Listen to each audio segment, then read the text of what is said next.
tout le monde, j'ai décidé de vous faire une vidéo aujourd'hui sur mon expérience en tant que modèle pour clip, etc. Parce que je sais que c'est une vidéo qu'on m'a énormément demandé, je crois au moins depuis 2017, depuis que j'avais commencé YouTube assez assidûment, etc.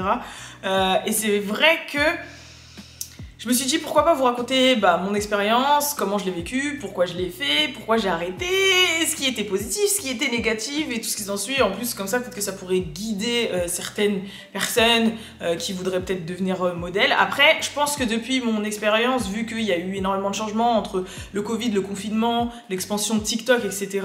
Et on va dire aussi le fait que maintenant on va dire être influenceuse, personnalité des réseaux sociaux, voilà, c'est devenu vraiment quelque chose de beaucoup plus commun. Je pense peut-être qu'il y a certaines choses sur lesquelles je serais peut-être obsolète, on va dire, dans les conseils, mais globalement, je pense que c'est la même chose. On va dire que moi, ça passait beaucoup par Instagram. Maintenant, je pense que ça passe par Instagram et plein d'autres choses. Mais bref, voilà. Donc, je vais essayer de faire quand même rapide pour pas être trop longue, mais concise. C'est pour ça que si jamais je regarde sur le côté, c'est parce que j'ai écrit mes points pour être sûr de ne rien oublier et pouvoir tout vous expliquer de A à Z. Donc déjà, la première chose que je voulais vous dire, c'est pourquoi j'ai commencé pourquoi j'ai été modèle pour clip ou modèle tout court. Alors déjà, faut savoir en fait que depuis que j'étais toute petite, bon ça je pense que vous en doutez et que vous le savez, et je pense qu'on est beaucoup aussi comme ça, en fait j'ai eu cet attrait pour l'entertainment et surtout pour tout ce qu'on voyait aux États-Unis. Donc j'ai toujours chanté, dansé, etc. depuis vraiment toute petite. Après mes parents ils évoluaient aussi un petit peu dans ce milieu-là, donc voilà. Et ça fait que j'ai fait beaucoup de danse, j'ai même fait concours de chant quand j'étais en 3e, 4e, etc. Et j'ai beaucoup évolué dans ce milieu-là. Donc ça fait que forcément, je voulais évoluer dans ce milieu-là. Mais on va dire, je vais parler français, que j'avais pas forcément les cojones ni assez confiance en moi, ou aussi il y avait un peu un mix des deux, où je pensais aussi que pour atteindre le statut que je voulais atteindre, c'était un peu quasiment impossible. Voilà, je sais pas comment vous expliquer. Pour moi, aller en studio d'enregistrement, c'était une galère. Je pensais que c'était compliqué, que c'était pas donné à tout le monde, que c'était inaccessible, etc. Enfin, quand j'étais plus petite, en tout cas, c'était pas comme maintenant. Voilà, même un petit de 15 ans, il veut une séance studio, il paye ses 30 € et puis il a sa séance studio. Alors qu'avant, c'était pas... Il y avait même pas Facebook, wesh, moi. Quand j'étais petite, Facebook, ça arrivait, j'avais 13 ans, 14 ans, wesh. Mais à 10, 11, 12, 13, tu fais comme si... Voilà, tu fais avec les moyens que t'as, les téléphones n'existaient pas, Facebook n'existait pas, donc voilà. Mais comme je vous ai expliqué, ma porte d'entrée ça a été la danse, parce qu'en fait j'ai fait de la danse pendant très longtemps, et mon tout premier clip je l'ai fait à 16 ans en tant que danseuse. Donc c'était un clip de Zouk, c'est de l'artiste, c'était une très bonne amie, un ancien très bon ami à moi, et elle cherchait de danseuse pour son clip, et le clip passait sur Énergie, Trace Tropicale, tout ça. Hein. Mais elle cherchait des danseuses, et du coup on m'a proposé, et j'ai dit ouais vas-y let's go. Donc c'est comme ça que ça a commencé, j'avais fait 2 clips pour elle, et à la base c'était vraiment pour mes talents de danseuse qu'on m'appelait pour les clips. Après je faisais d'autres petits clips etc à côté de petits artistes etc ou de gros. Je sais que j'avais fait à l'époque Laza Morgan, bon maintenant tout le monde s'en fout et personne sait qui c'est, mais voilà, en tant que danseuse et tout. Le dernier en date que j'ai fait en tant que danseuse c'était pour Que Black et NASA en 2018 je crois, mais sinon voilà, on va dire que ma porte d'entrée surtout c'était la danse, parce que je faisais des scènes, des trucs comme ça, et puis voilà. Et aussi ce qui m'attrayait c'était le côté vraiment expérience envers du décor. Comment vous expliquer? Le fait d'être sur un tournage, d'être maquillée, habillée, etc. En fait ça me faisait un peu toucher du bout des doigts ce que moi j'aimais, parce que moi comme je vous ai dit j'ai grandi avec Beyoncé, Rihanna, etc. Et on a tous eu envie plus ou moins de savoir comment ça se passait. Le fait d'être maquillée, le fait d'être stylisée, le fait de devoir performer devant une caméra ou sur scène, etc. Et c'est vrai que c'était cet aspect-là qui me plaisait. Maintenant, pourquoi ça a bifurqué? C'est-à-dire que vous me dites encore, quand tu rentres dans ce milieu-là en tant que danseuse ou en tant qu'artiste et tout, soit c'est une chose, mais pourquoi bifurquer vers le modeling en fait? Bon, clairement, je vais vous dire la vérité, c'est le manque de confiance en soi, la flemmardise aussi, il faut dire clairement, c'est la facilité qui te fait un peu aller là-bas, le côté peut-être très superficiel et égocentrique. C'est un peu ça, parce que là, c'est un métier qui est purement sur le physique, la beauté et c'est tout en fait. Ça te demande aucun talent, clairement. Quoique, attention, on va y revenir après. Mais voilà, en réalité, surtout en France, t'es juste jolie, ça suffit. hein. Et je veux pas dénigrer, mais c'est vrai que c'est un petit peu ça. Et aussi, comme je vous ai dit, l'aspect de j'avais l'impression que pour faire plus ou pour être plus, fallait faire plus ou que c'était inaccessible. Donc bon, voilà, je me suis enfermée un petit peu dans ça. Avec les années qui ont passé, j'ai commencé à faire un petit peu mes photos sur Instagram, nanani, nanana, voilà, faire des belles petites photos et tout, et à être de plus en plus démarchée pour être modèle, pour shooting ou pour clip. Et c'est comme ça que ça a commencé en fait. Donc, faut savoir que au niveau des clips, je vais vous dire quelques noms, mais ouais, j'ai déjà bossé avec Nino, Niska, donc le Black NASA, je vous ai déjà dit, Abou Debeng, l'artiste. J'ai fait, comment ça s'appelle, Hiro. Enfin bref, voilà. Il y en a aussi que j'ai refusé, il y en a que je n'ai pas pu faire parce que j'étais à l'étranger, voilà, j'ai quelques anecdotes. Par exemple, il y en a qui sont pas sortis, parce que j'avais fait aussi un clip pour Joke qui est pas sorti par exemple. Je sais qu'il y en a un que beaucoup me parlent dans la communauté, que ce soit French Plug, via Balou aussi, via peut-être What's Up Girl parfois, etc. C'est le clip que j'ai fait avec 3010 pour Regarde ma paire, parce que je sais que Regarde ma paire, il y a plein de gens bizarrement qui, quand t'es plus jeune, avait été tombé sur ce clip ou était tombé sur ce son. Et comme j'avais fait le refrain et que j'étais dans le clip, donc voilà, de 3010. Regarde ma paire. Moi, je suis à l'aise comme d'hab, Mais donc j'ai fait mon petit, on va dire, bonhomme de chemin. Ça me fait rire parce qu'en fait c'est des trucs qui datent tellement que c'est bizarre, ça date de 10 ans maintenant pour certains, tu vois. Mon dernier clip en date, je l'ai fait en 2019, c'était Niska Giuseppe. Et c'était à la période où justement je commençais à bosser avec Balou et French Plug. Je dis que je suis cramé, je joue pas la folle. Arrête de demander c'est quoi la somme. On a grave gravi les échelons sans jamais poser un genou à terre. Tu es tombé du ciel, à la barre, même si t'as raison, sans bon baveux tu vas manger du ferme. Faut savoir que les raisons pour lesquelles, par exemple, il m'arrivait d'en refuser, c'est parce que à chaque fois qu'on me faisait une proposition pour un clip, je demandais pour quel artiste, quel son, qu'est-ce que le son racontait, qu'est-ce que j'avais à faire dans le clip. C'était pas juste « Ah, ça te dit de clipper pour Niska, Booba, ouais, bah vas-y, let's go !» Non. Donc déjà, je demandais ça et ensuite, je demandais forcément le cachet. Donc au début, on me démarchait seule et après, je me suis associée à une jeune femme qui a après monté son agence, qui, elle, me négociait mes contrats et qui me proposait un certain tarif. Quand je disais que je voulais un peu plus, elle négociait un peu plus, etc. Donc là, c'était un peu plus facile. Mais au début, j'étais toute seule et c'est vrai que c'est difficile de mettre un tarif sur sa prestation en fait. Moi après avec le temps et l'expérience j'ai compris que je pouvais mettre un tarif assez élevé. Bon après vous allez comprendre, je vais vous parler de tarifs, mais parce que comme j'avais quand même mon ancienneté que j'étais danseuse, je savais que j'avais des facilités, que devant la caméra j'avais des facilités, que parfois ils demandaient de faire un petit peu d'acting, chose que je savais faire. Après, ça repose aussi sur plein de choses, le charisme, les attitudes, etc. Donc c'est vrai que j'avais certaines facilités qui faisaient que forcément pour moi, j'étais pas juste modèle, t'es mignonne, tu poses là, tu te dandines, c'est fini. Genre souvent dans les clips, parfois on me demandait de jouer un peu la comédie ou d'avoir certaines attitudes et tout qui faisaient que j'étais plus ou moins un peu plus mis en avant ou danser, etc. Et ça fait que ça demandait qu'après, forcément, tu pouvais demander un cachet un peu plus élevé ou autre.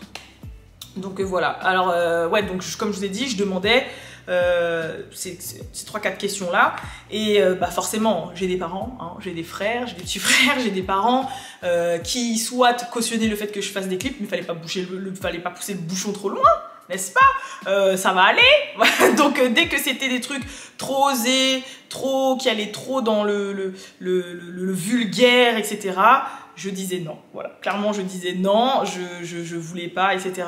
Il y en a, après, des fois c'était qui tout double, c'est-à-dire que des fois la personne quand elle te présentait le clip, t'avais l'impression que ça allait être un truc archi vulgaire, et puis quand tu regardais, tu te disais bah non, en fait tu aurais grave pu le faire. Ou des fois justement, ça te vendait le truc archi soft, et puis après t'étais sur les lieux où tu disais des trucs, tu disais mais heureusement que je l'ai pas fait quoi. Genre heureusement que je ne l'ai pas fait. Donc voilà, c'était un peu qui tout double. Par exemple, une anecdote, c'était pour le clip Danger de Kalash. Genre, quand on me l'avait proposé, on m'avait dit ouais, lingerie sur un lit et tout. Je me suis dit ouh là là là là là là là. Non, on va éviter.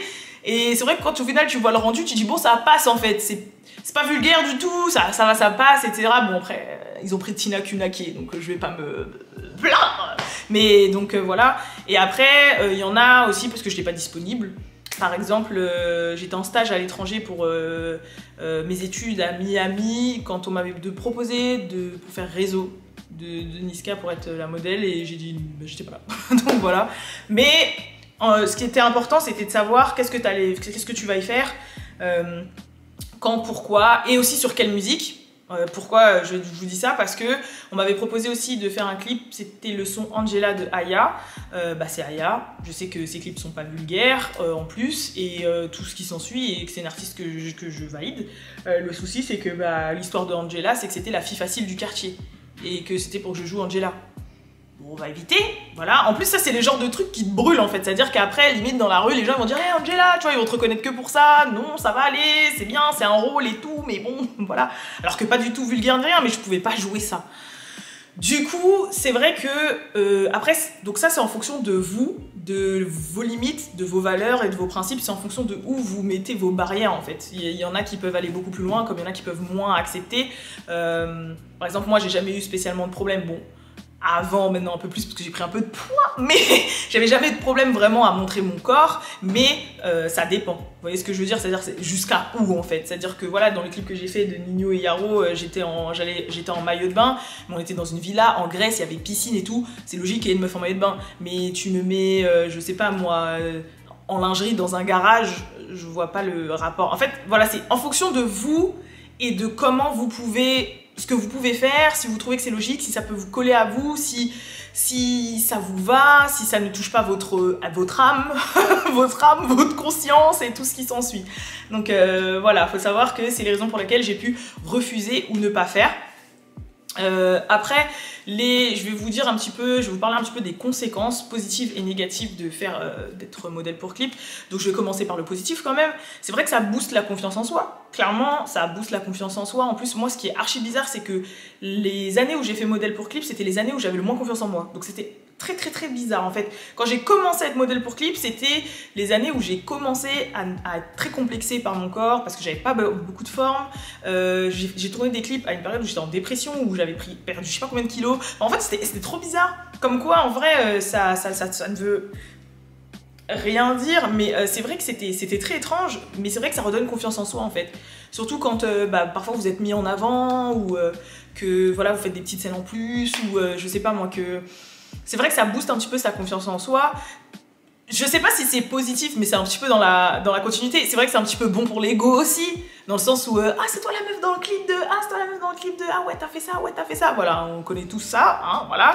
Et bon, ça flatte un peu l'ego, etc. Donc je pourrais le mettre un petit peu dans le positif. Il y a l'expérience, clairement c'est clair que l'expérience c'est quelque chose d'énormément positif, surtout pour moi. En fait, le fait de savoir comment se passe un tournage de clip, l'arrière du décor, les coulisses, le fil, enfin comment ça s'appelle, la feuille de route, le filage quand vous avez des déplacements, les équipes, comment ça tourne, les scènes, le maquillage, l'habillage, etc.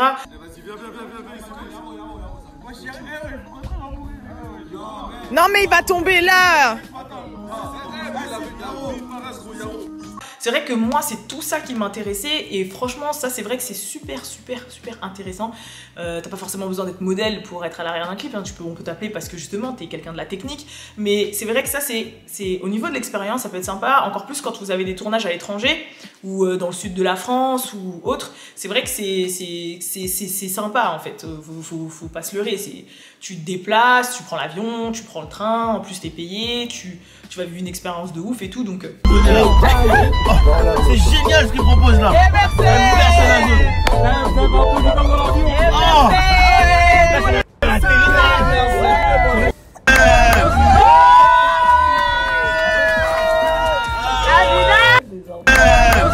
Franchement, ça, j'avoue, c'est positif. Et puis, il y a le côté aussi artistique, comme je vous ai dit, dans le sens, surtout quand vous êtes pris pour vos talents de danseur ou d'acteur, ou danseuse ou actrice. C'est vrai que là aussi, ça fait toujours plaisir. On dirait que c'est un petit peu une porte d'entrée. Et quand ça fait partie de vos passions, c'est pas donné à tout le monde, surtout en France, quand le milieu entertainment, surtout à la période où moi j'étais, il n'était pas si développé que ça. Là, il se développe un peu plus, mais c'est pas tant que ça. C'est vrai que ça fait toujours plaisir en fait. Donc voilà. Après, les côtés négatifs, comment vous dire, c'est vrai que niveau réputation, c'est pas terrible. Oh, on va parler français. Alors attendez, il y a deux aspects dedans. C'est en fait la réputation et l'association mauvaise personne. La réputation parce que, comme je vous dis, en France, on n'a pas trop la culture de l'entertainment, on n'a pas trop la culture de ça, de modèles, de clips et tout. Et ça fait que forcément, pour les gens lambda, une fille qui est dans un clip avec un artiste, forcément il y a eu rapport, forcément il y a eu relation, forcément machin, c'est forcément une fille facile, c'est forcément ci, c'est forcément ça, c'est forcément ça. Donc c'est vrai que ça au départ, moi j'avais eu un peu de mal avec ça parce que bah du coup c'était pas forcément, c'était pas mon cas du tout même. C'était pas mon cas du tout. Pourquoi j'ai bégayé? Parce que oui, c'est vrai, quand vous êtes une jeune femme mignonne, des fois sur les sets et tout, vous pouvez attirer l'attention de personnes, voire parfois de l'artiste, etc. Mais en fait c'est vous et vous-même, si vous voulez pas vous donner, vous vous donnez pas en fait. Vous voyez ce que je veux dire? Donc, ce n'est pas mon cas. Mais c'est vrai que, forcément, tu as une réputation de ça. Alors que, dans la majorité des cas, en fait, tu vas, tu fais ton travail et tu te casses, en fait, tu vois. Et s'il y a un intérêt, c'est par la suite. Mais sinon, en vrai, sur le moment, c'est pas du tout, en fait. Pas du tout. No way. Ensuite, il y a aussi l'association parce que, et ça c'est vrai, et c'est un truc que j'ai mis du temps à comprendre. Et ça c'est vrai de vrai. D'ailleurs, j'ai une anecdote avec Balou qu'il a raconté juste avant, donc je vais vous mettre l'extrait quand il en parle. Mais c'est vrai que dans ce milieu, beaucoup de jeunes femmes et de filles qui pratiquent le fait d'être modèle pour clip ont d'autres activités extrascolaires, on va dire ça comme ça. Et forcément, bah c'est un peu la loi de parité, quoi, la loi du 80-20. Quand 80% des personnes font ça, bah forcément les 20% qui ne le font pas vont y être associés.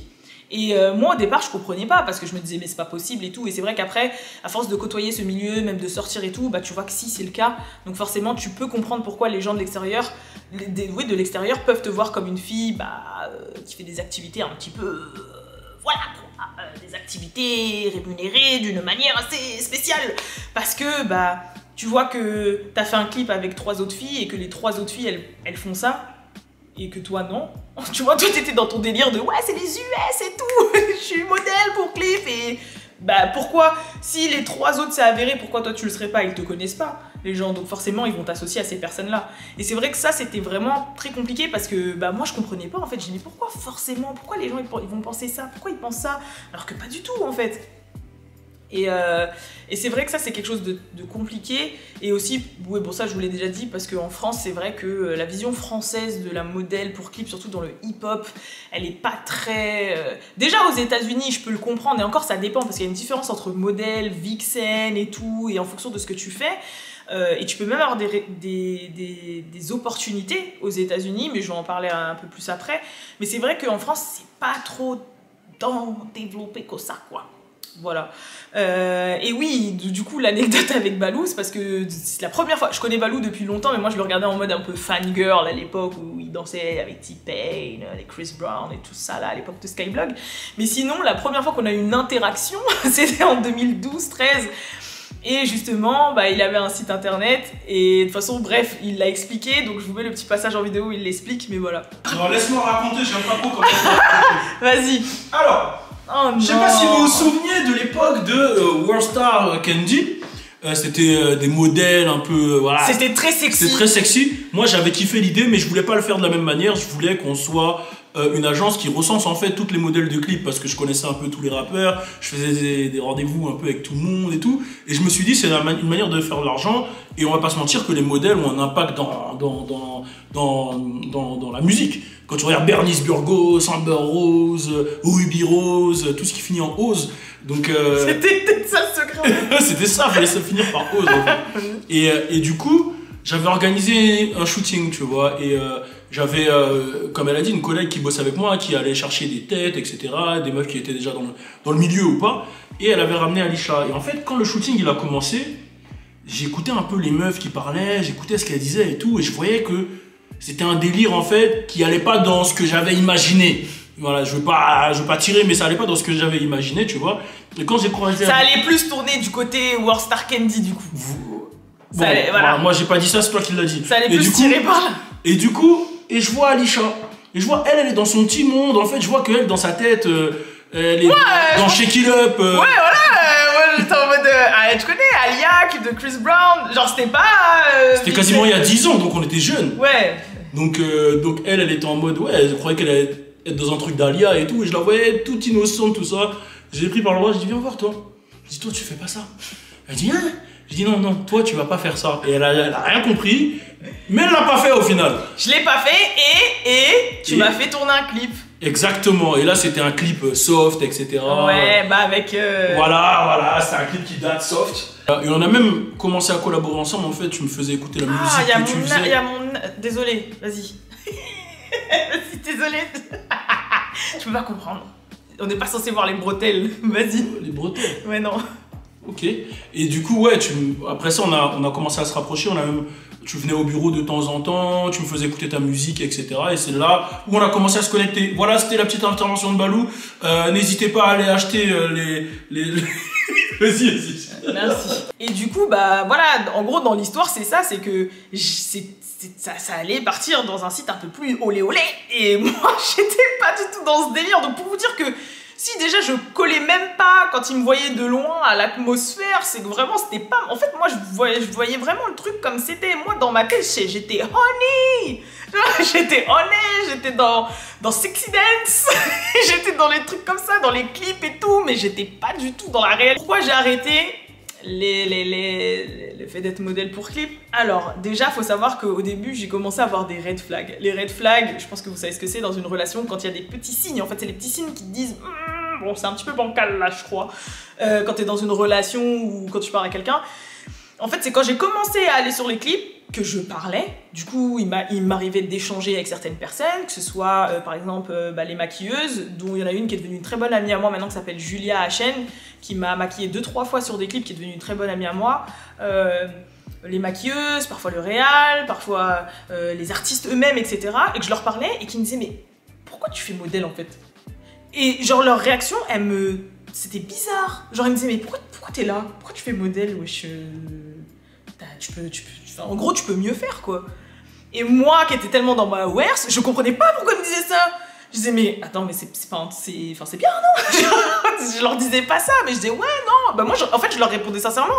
J'ai non, c'est parce que j'aime bien l'exercice en fait. T'es devant la caméra, tu te fais maquiller, tu dois danser, tu dois un peu jouer la comédie, tu dois avoir des attitudes, tu dois... En fait, c'est ce qui se rapproche le plus d'être l'entertainer, donc l'artiste, sans que tu le sois en fait. Donc comme je vous dis, il y avait un côté un petit peu manque de confiance en soi, facilité et tout en soi, en vrai de vrai. Mais moi c'était l'exercice en soi que j'aimais, j'étais dans mon délire. Et je voyais de plus en plus de gens, ils me disaient ça, parce que quand ils m'adressaient la parole, peut-être qu'ils voyaient que j'étais, je vais pas dire intelligente, parce que ça voudrait dire que d'autres filles étaient pas fut-fut, mais que j'étais intéressante, que j'étais sympa, que je savais m'exprimer, que... Voilà quoi, vous voyez ce que je veux dire? C'était bizarre, ils disaient mais... why? Et c'est vrai que là je me suis dit, bon bah c'est un peu bizarre. Après il y avait aussi, comme je vous ai dit, les soucis de réputation que je vous ai expliqué juste avant, qui étaient un peu compliqués. En plus moi comme je vous dis, j'ai un papa qui est un petit peu connecté, j'ai des frères, j'ai des choses comme ça, donc c'était un peu compliqué, parce que forcément les gens... Voilà. Clairement, je vais vous le dire, bon c'est pas la raison spécialement pour laquelle moi j'ai arrêté, parce que j'étais tout le temps rémunérée, et rémunérée quand même ça va, tu vois, par rapport à certains prix que j'ai pu entendre, ou même par rapport au fait que d'autres font carrément ça gratuit. Mais en soi, je vais vous dire clairement, parce que j'ai vu des petits trucs passer qui disaient que ouais ça payait bien et tout, ça non.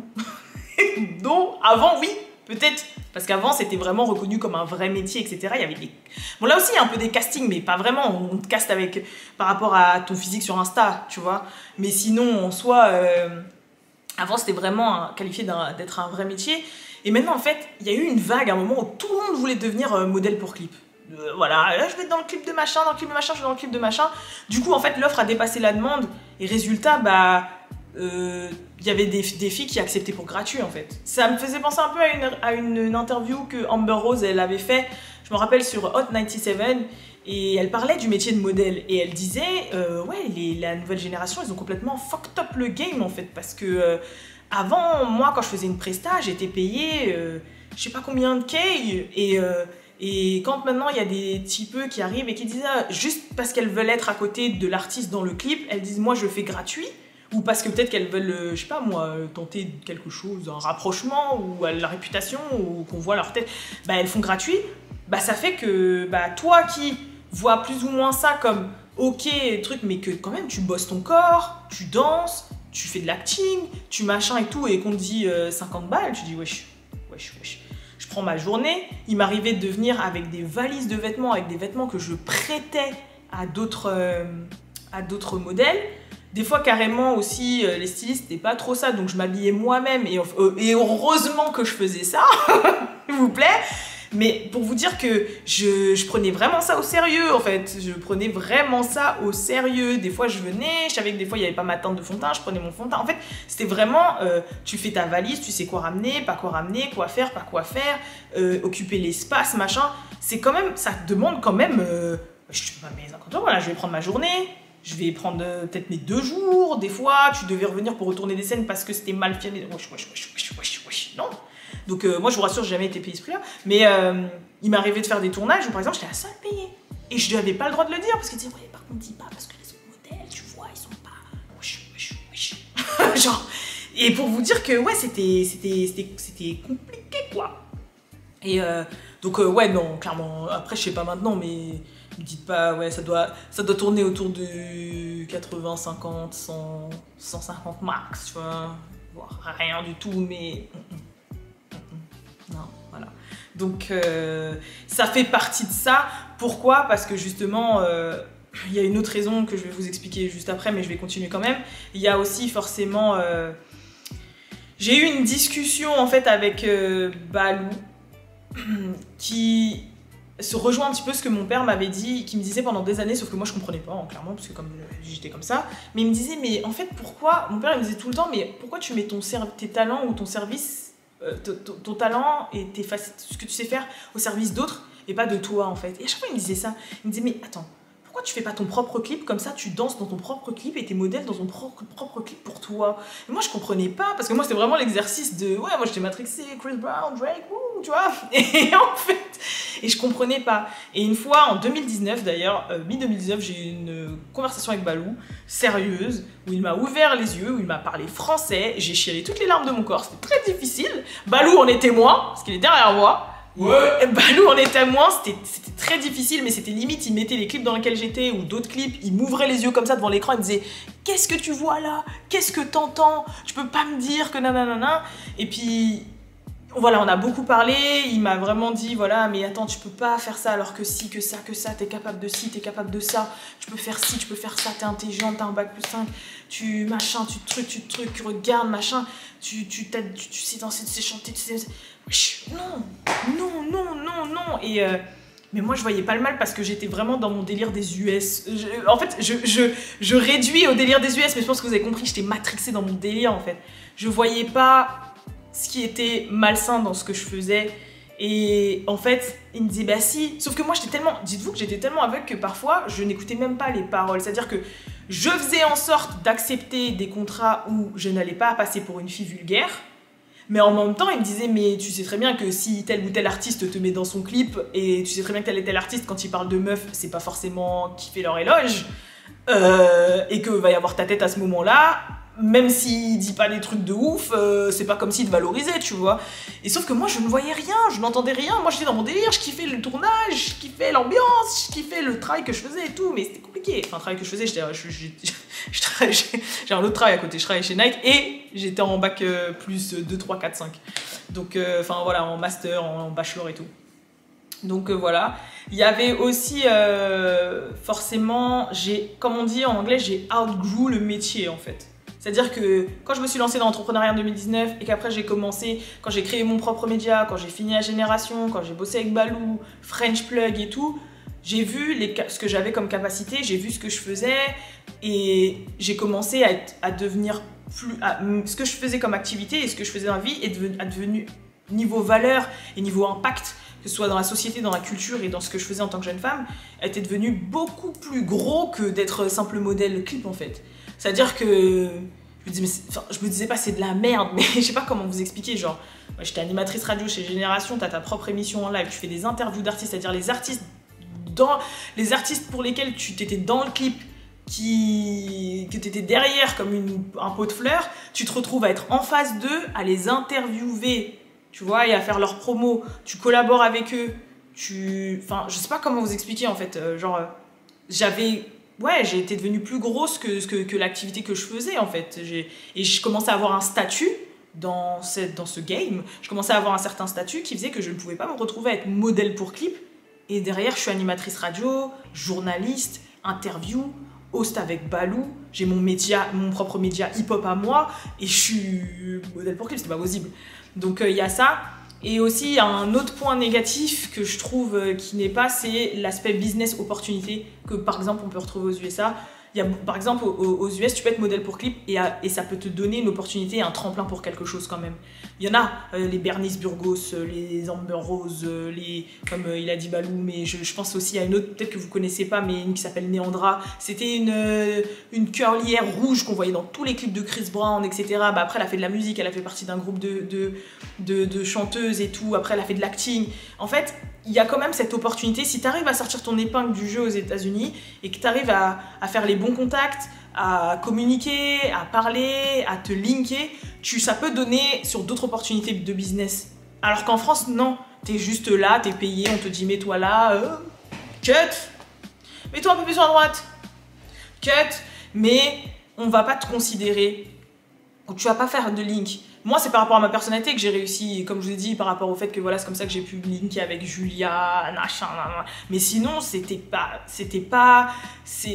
pareil, ça fonctionne pas pareil. Il y a pas t'es modèle pour clipper après, c'est quoi à moins que tu fasses un truc de ouf, scandaleux, buzz de ouf et tout, et dans ces cas-là, t'es connu pour les mauvaises raisons. Ça va être quoi l'opportunité en fait? Aux États-Unis, tu peux te retrouver sur un tournage, tu fais le bon link, tu dis ouais, moi je veux être actrice. Ok, bah vas-y, tu sais quoi, en plus dans 2 jours, je fais passer un casting pour tel rôle dans le truc, vas-y, tente. Même si t'es pas pris au casting, au moins t'as eu une opportunité, tu vois, tu t'es glissé dans la brèche. Ouais, je suis en France, ça marche pas comme ça. Donc, ouais, voilà, et donc il y avait de ça. Et je crois que c'est tout hein, pourquoi j'ai arrêté. Et aussi, il y avait le délire un petit peu, bon, t'as fait ton temps, t'as fait l'expérience, t'as fait tout ça, passe un peu le flambeau à la jeunesse. Parce que carrément, sur mes derniers clips, des fois, je me retrouvais avec des filles qui avaient 8 ans, 9 ans de moins que moi. Donc, je me disais, bon, je pense que ça va aller. Hein, j'ai fait un petit peu mon temps. Il est temps de passer le flambeau, quoi. Donc, voilà. En tout cas, si je devais donner quelques conseils, parce que si ça se trouve il y a des gens quand même qui veulent tenter leur chance, voir un petit peu comme moi parce que c'est l'exercice qui les intéresse, bah clairement tout se passe sur les réseaux maintenant. Moi c'était un peu ça, c'était mon Instagram, ma vitrine. Je pense que maintenant c'est juste que maintenant tout est vitrine, c'est Instagram, c'est TikTok, c'est les réels, c'est tout ça, tout est vitrine. Mais le problème c'est que voilà, le marché doit être saturé parce que je vous dis clairement, des petites meufs qui sont belles gosses sur les réseaux, il y en a toutes patates en fait. Voilà, le marché doit être vraiment saturé maintenant et je pense qu'il faut vraiment tirer son épingle du jeu. Et en plus, il faut être dans un entre-deux. Je sais pas comment vous expliquer, genre, si vous avez trop de followers, on va pas aller vers vous parce que vous en avez trop, donc on va savoir que vous allez demander un cachet de ouf et ça veut dire peut-être que vous faites votre propre argent, donc si vous en avez pas assez, bah faut qu'on vous trouve. Donc vous devez être dans cet entre-deux, vous savez, de 3, 4, 5, 6, voire 10K, mais pas non plus 100, tu vois, et pas non plus 200. Enfin, c'est... Voilà. Mais une fois que vous en avez fait un, je pense que vous êtes dans la boucle et que après vous... Voilà. Sinon, il y a aussi le fait de démarcher des agences, parce que je sais qu'il y a des petites agences sur Instagram aussi, des petites agences pour clips. Pareil, après là j'ai pas de nom comme ça, j'en connais parce que genre je sais qui les gère, j'ai 2-3 personnes qui ont 2-3 agences comme ça mais je connais pas leur blase donc I'm sorry, mais vous pouvez directement envoyer votre profil par exemple en DM à ces personnes là, mais en soi ouais voilà. Après si vous voulez faire comme je dis votre expérience, faites attention à ce que vous acceptez, même sur le moment quand vous êtes sur le tournage et que on vous demande de faire quelque chose que vous ne validez pas, dites non s'il vous plaît, et après bah, faites-vous votre petite expérience et ensuite bah, de toute façon sachez que c'est éphémère hein. Ça repose sur le physique donc voilà, et il y aura forcément quelqu'un derrière vous et vous n'allez pas gagner des milliers, des cents voire rien du tout et voilà. C'est tout ce que j'ai à vous dire. C'est tout ce que j'ai à vous dire. Donc j'espère qu'en tout cas cette vidéo elle vous a un petit peu éclairé. Si jamais vous avez d'autres questions, n'hésitez pas à me les poser. Au pire je ferai une FAQ générale. Et s'il y a des questions sur ça, bah, n'hésitez pas à me les poser. Et puis voilà, je crois que c'est tout. Pour vous dire en plus, un autre petit truc avant de quitter, pour vous dire que je prenais tellement pas ça au sérieux, ou je prenais tellement peut-être ça trop en mode dans mon délire, mais en même temps dans la facilité. Quand j'ai fait mon stage à l'étranger de plusieurs mois à Miami, alors que j'étais à Miami quand même. J'étais à Miami, j'étais aux États-Unis. J'aurais pu aller dans des castings, j'aurais pu essayer de me démerder peut-être pour faire des clips et tout, je l'ai même pas fait. Après, je sais pas, j'avoue, j'étais dans un autre délire là-bas, j'étais en mode stage, découverte de la ville, je profitais de mon bail et tout. Mais pour vous dire, si jamais j'aurais voulu vraiment faire une carrière dedans, ou que je prenais le truc au sérieux, ou que je me serais démerdée à Miami pour faire quelque chose, mais je me suis même pas déplacée. Je voulais au départ parce que c'était l'année, vu que c'était en 2017, c'était l'année où Chris Brown il avait ouvert sa propre agence de modèles pour être dans ses clips, je m'en rappelle. Et je sais qu'il avait fait un casting à Miami et tout. Je crois que je suis arrivée après ou avant, je sais plus.